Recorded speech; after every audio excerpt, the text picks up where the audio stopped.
ঠিকাদারের কথা শুনো নাকবো হয়তো ভেজাল আছে হ্যাঁ এ হাজিরা এড়া করে কেটে দিলে দণ্ড হয়ে যাবো গা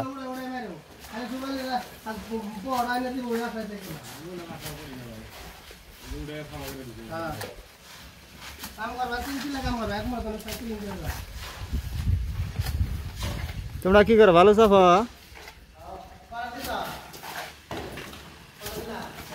ভাইজান কি করেন আমি গাও ধুইতেছি ওলাকে শ্যাম্পু দিয়ে গাও ধুইতেছি নিচে তো নামাম না এই জন্য বইলাম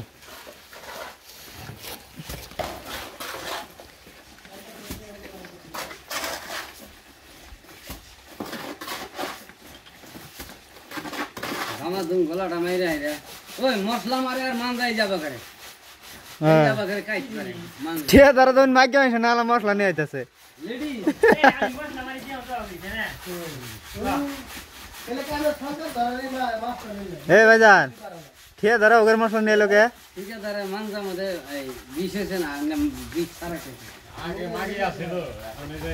কি করে আইরা অনশন করে আইরা শুরু করছি ও নাম কোনে গেল ও এর জন্য তো এই যে দাও কি ওগের কোমরে হাত দিয়ে খারাপ এই জন্য তো মাইকে মাইছে চলন খাইছ যায় নাই এই বলুন ভাই বলুন নিয়ে হইন দেখাই দেই নেন দেখাই দেই দুটা উলন দিছি তোরা উলন হারাবা তোমরা বুঝবা কাম করে বস্তু ইনু ফালাই দে অনু ফালাই দে তোমার কিসের জন্য রাখছি সাইডে মাইকা মানুষ তুমি মানালা তোমার বাপ বাজে তোমার মিস্ত্রি তোমার কোন বাপ আছে সাইডে কিসের জন্য মাইকা মানুষ একটু রাখা আছে তোমার বাপ আছে তোমার হ্যাঁ কত মাইকা মানুষ রাখছি চারজন মিলে কোনি হাতে হাতে করে নিয়ে হবে না